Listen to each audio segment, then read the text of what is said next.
Hi, I'm Diane Dayton. We're at the 20th Annual VF Outlet Berks Jazz Fest in Reading, Pennsylvania. Sitting down right now with Oli Silk. Thanks for being with us. How you doing, Diane? Great to be here. I'm doing really well. In from England, I see. Yes, came in on Thursday night, a few nights ago, via British Airways, about a 7.5-hour flight. But you know, we sort of get through that, and for the reward at the other end. And it is a reward. Yeah. You've got a great show coming up today. I'm looking forward to it a lot, and it's the first time I've sort of officially shared the stage with the other two guys, Jakeem and Jesse. So yeah, we're all really looking forward to it. It's going to be fun. Let's give a little bit of background for you. You started playing what at about age 11?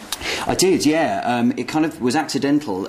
My parents, they actually ran a gym and a health club for a while, and of course I was there a lot, and they had like a piano bar in there, so I just, you know, I was only young, I used to tinkle away. And a couple of my mum's friends, they said, you know, you should really maybe send him to lessons, you know, he's got kind of that feel. And so we found a local guy, and he sort of schooled me through my early teens, and I did a lot of shows. I got roped into all sorts of stuff, dancing, singing, and, you know, just the real theatre stuff, you know. Okay. And then when I was about 16, I kind of came out the other side. The jazz side of things, pretty much kind of self-taught. It's just what I've always loved, so I just sort of taught myself how to do it. You know? Then who were your influences? My greatest influence is Jeff Lorber, for sure, but also, you know, Herbie Hancock and Joe Sample, Chick Corea, you know, these guys. But these are like huge pianists. But you know, and it's great because now, you know, I've met a lot of these guys on my travels, and it's just mind blowing, you know, and they're all really great guys. So. Yeah. Well, this is your second. You've got out 2 solo CDs, That's right? How do you describe your sound, if we were to try to describe it? I know. I think that.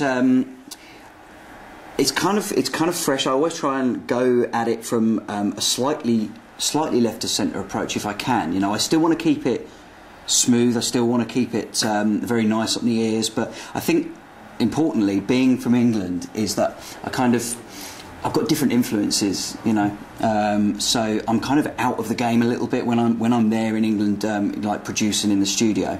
You know, I've not got it on the radio. It's not like LA. It's very different there. So you've got different influences coming through the radio, stuff like that. So I like to just add a bit of an eclectic mix of flavours to my music. You know. Okay, music. This is your life. It is, yeah. Yeah.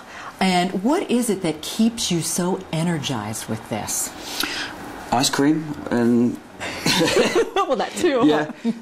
What keeps me energised? I think just when I first started out doing it, it was on such a small scale that, you know, it was kind of like you were doing a record for your family and your friends, you know, or you were doing what, and you know, it was nice to be, you know, lauded by those guys. But then when I finally did the first record, So Many Ways, that started to become popular.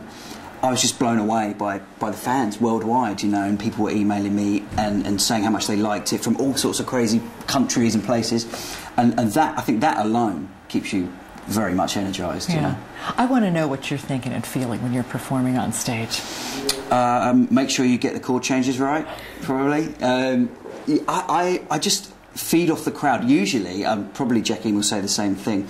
I think that probably the single most important thing to energise you on stage is the reaction of the crowd whilst you're playing, because you know if they're into it, particularly the guys at the front, because often if you've got very bright lights on, you can't see too far back. Also, I haven't got the greatest vision, and I don't like to wear glasses on stage, so I'm kind of relying on the guys at the front, you know. But if they're feeling it, and I can see what, you know, they're feeling what I'm feeling, because I'm trying to really, you know, get my message across. And like I said, if they're feeling it, man, that's all I need. And that's what it is. Yeah. Can you imagine even doing anything else other than music? Not really. No, I don't think so. I mean, unless they class poker playing as a. I was going to ask you, if you weren't a musician, what would you be doing?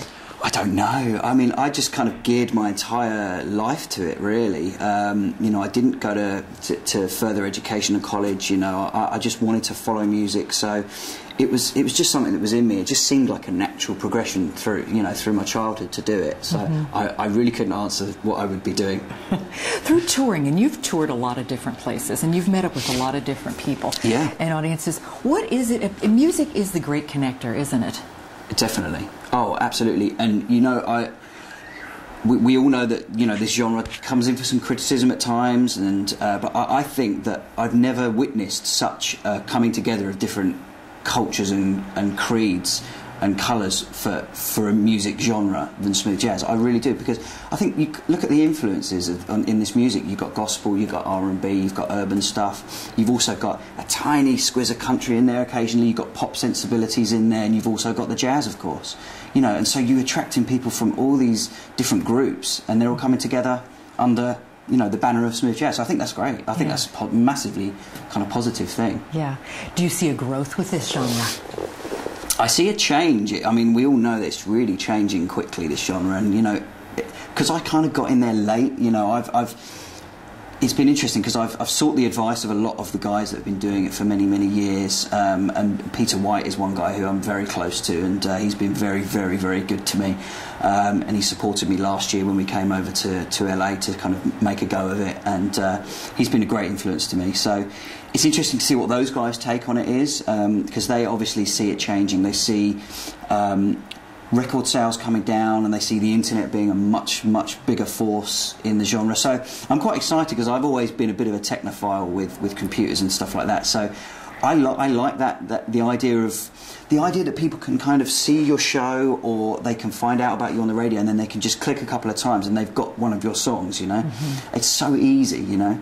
And I think that over time, maybe at the moment it's kind of a metamorphosis stage, but I think next few years you'll really see that's just going to be a natural thing, you know. I'll buy that record, you know. Right there. It's done. So I think that's a great thing. Yeah.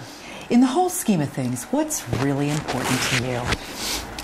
What's really important to me?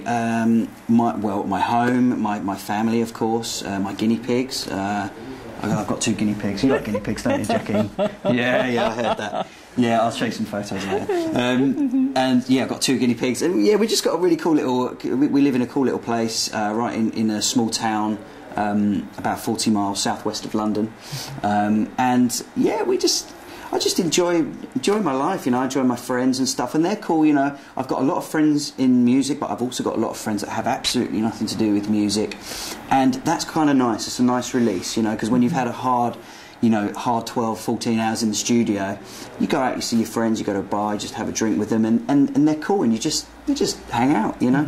So those if I didn't have that, then I think that I would be lacking in something. So I like that, but of course, travelling, you know, that kind of takes it away for a while, but, you know, I wouldn't have it any other way. I do love to travel, because you get to see amazing sights, you know, meet amazing people. So. Yeah, and that is what it's about. It's having balance, too, with everything that you do. Absolutely, definitely. Yeah. Thank you so much for taking time Diane, today. my pleasure. I can't wait to catch you on stage. This is going to be a fantastic show. We're gonna blow it away. It's going to be amazing. A lot of positive energy. Yeah, for sure. We're coming to you from the 20th Annual VF Outlet Berks Jazz Fest in Reading, Pennsylvania.